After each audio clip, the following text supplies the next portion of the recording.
fazer o que o Rafinha fez hoje, com a cara limpa, embora de máscara, corretamente de máscara, tem uns que não estão usando máscara, o Rafinha usou corretamente, foi lá e disse por que estava saindo do Flamengo, porque acha que com a idade que ele tem, 34 anos, é um desafio jogar uma Champions League, porque tem a proposta financeira, porque ele acha que cumpriu o que tinha que cumprir no Flamengo.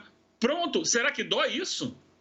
Será que é algo do outro mundo? Então, o Rafinha sai pela porta da frente, sai sem fugir. Quanto ao Isla, que você me perguntou, acho que é uma opção muito interessante. Não o vejo no mesmo nível do Rafinha, que foi excelente quando esteve no Flamengo, em todos os aspectos. Fora de campo, a gente está vendo aí, né?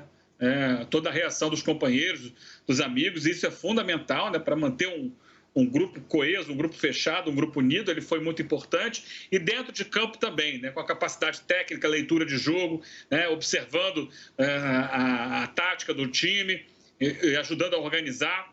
Foi muito boa a passagem dele pelo Flamengo. O Isla é um lateral experiente, que não teve assim um grande brilho jogando em clubes. Ele passou por alguns clubes na Europa, mas sem ser um grande destaque, mas que tem uma década aí, pelo menos, de seleção chilena, com boas participações em competições internacionais. E uma seleção chilena que tem um estilo de futebol que se assemelha ao que pensa o Domi, né? Porque ela jogou com o Bielsa, ela jogou com o Sampaoli, que tem estilos parecidos na forma de pensar com que o Domi está chegando e tentando impor ao time do Flamengo. Então, é um jogador experiente, acostumado a grandes desafios, né? Porque o Chile foi bicampeão de Copa América, o Chile esteve em 2 Copas do Mundo, jogou Copa das Confederações, e ele estava sempre lá. E se não era o destaque do time, não comprometia. É isso que eu espero. Que ele chegue ao Flamengo e não comprometa, que ele preencha aquele espaço ali da lateral direita e dê segurança ao time do Flamengo. Quem vai brilhar vão ser os outros jogadores, mas ele vai dar a sustentação defensiva e, eventualmente, ofensiva que o time precisa. Vejo por aí. Acho que o Flamengo deu uma boa resposta. Foi no jogo contra o Coritiba. Acho que fizeram um trabalho muito interessante de conter a crise, porque era uma crise que estava explodindo no Flamengo depois de 2 derrotas, especialmente aquela por 3-0 para o Atlético Goianiense. E o Flamengo soube, ainda por cima perdendo o Rafinha, segurar na rédea curta ali, vem aqui, não vou deixar sair. Chamou o Domi, vamos jogar como o Jorge Jesus, que estava dando certo. Foi lá, é claro que o time ainda tem deficiências físicas, mas ganhou o jogo, que era mais importante, e aos poucos tem que tentar voltar àquele padrão de jogo, de intensidade, de força que o Flamengo teve. Mas era fundamental estancar o sangramento. Estancou. Ganhou o jogo, acalmou tudo, Rafinha saiu, João Lucas entrou, jogou direitinho, poderia ter feito uma assistência, que seria brilhante para ele, acabou que o gol foi anulado, e é isso. O Flamengo seguir a vida dele agora com mais calma e tentar recompor aí. Espero que não perca, né? A gente nunca gosta de ver jogadores saindo, mas faz parte do futebol também, né? Esse mercado. Sim, sem dúvida, Eugênio. Abel, para a gente fechar o assunto Flamengo, já vamos falar do Corinthians, hein, que empatou com o Grêmio 0-0 lá em Porto Alegre no último sábado. E eu queria que você analisasse, enfim, o que você está achando do Flamengo, esse trabalho do Domi, e falasse um pouquinho de uma dupla que você viu muito de perto antes de fazer sucesso no Flamengo, BH e Gabigol, quando jogavam na Vila Famosa, Abel. Vamos lá, agora com o áudio aberto de vez. Tô com raiva desse botão, desse mute aqui.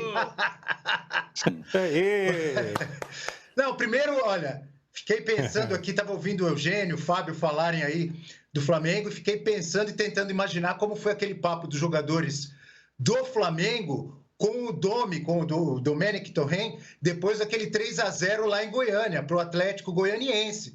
Imagino que falaram, olha, professor, a gente sabe, você quer implantar aqui sua filosofia de futebol, mas pelo amor de Deus, tal. E ele deve ter pensado, eu quero muito colocar minhas ideias, mas não está dando certo, eu vou passar vergonha, se bobear, daqui a pouco os caras me mandam de volta lá para minha terra.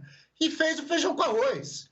O Flamengo ganha do Curitiba de 1-0, poderia ter feito 3, 4 gols, né? Teve bola na trave, teve gol perdido pelo Gabigol, teve gol perdido pelo Arrascaeta, que voltou a ser titular e fez uma ótima partida, né? Participativo, criando chance de gol, dando passe e fazendo o gol dele, o gol da vitória.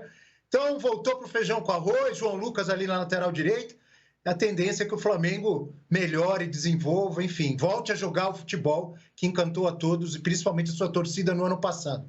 Você perguntou em relação a Bruno Henrique e Gabigol, e aí eu já vou juntar com o que disse o Fábio Azevedo, de prováveis propostas não, de sondagens que já aconteceram, né?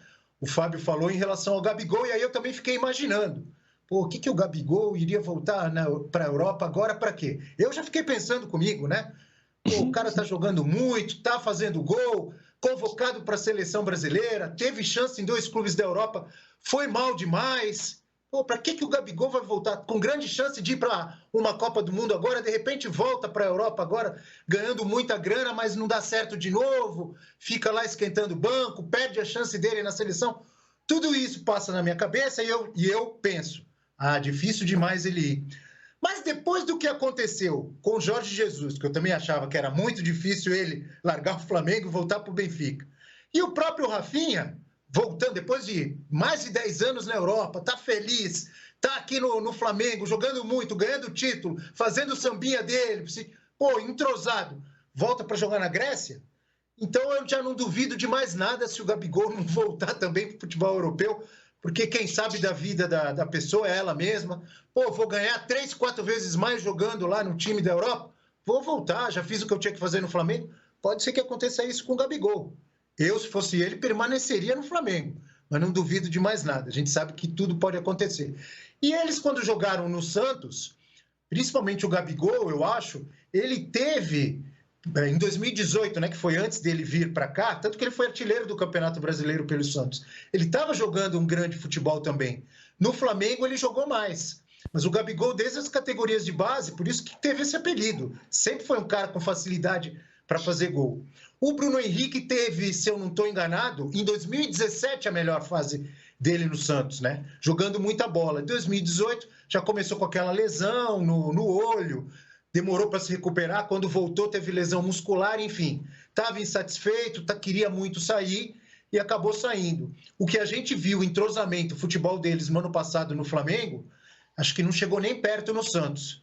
Tiveram boas fases, os dois, o Gabigol foi muito bem, foi artilheiro, mas assim, o que eles jogaram juntos no Flamengo ano passado, acho que em nenhum momento chegaram a jogar aquilo no Santos, até porque o time do Flamengo, os companheiros que eles tiveram ano passado e tem até agora, né, é um time muito melhor, com mais entrosamento e com mais individualidades, mais qualidade técnica, enfim, do que os times que eles jogaram lá no Santos. Muito bem, para a gente encerrar, eu deixei essa arte aí, o Michelite vai colocar para a gente a arte do desempenho do Gabigol e do Bruno Henrique pós-pandemia, no quesito bola na rede, que explica bastante a queda ofensiva do Flamengo, não é? É importante a gente colocar essa informação, porque dá uma ideia que até assusta, né? Antes da pandemia, olha só, gente, antes da pandemia, 11 gols em 10 jogos tinha o Gabigol. 11 gols em 10 jogos, que número absurdo, maravilhoso, que coisa fantástica. Vou repetir, tá? Nem precisa porque tá na tela aí. Gabigol, 11 gols em 10 jogos, que número extraordinário. Bruno Henrique, 5 gols em 8 jogos, que é um número muito bom também. Só que aí veio a retomada, né? Veio a retomada, pandemia, tal, retomada. Gabigol, nenhum gol em 7 jogos. Que desastre, gente. Bruno Henrique fez 3, mas já são 5 partidas sem marcar. Ou seja, esses números mostram tudo aquilo que o Savoia, o Eugênio, o Fábio, o Abel e eu, e você, torcedor rubro-negro, pensa a respeito da dupla. Os caras jogam muito, mas que estão atravessando a pior fase de ambos dentro do Flamengo. Nenhuma fase vai perdurar por tanto tempo ruim, mas que esses números assustam. Bom, agora do Flamengo, ponte aérea, saímos do Rio, voltamos para São Paulo. Vamos destacar o Corinthians com Marcel Capretti. Fala, pessoal. Para você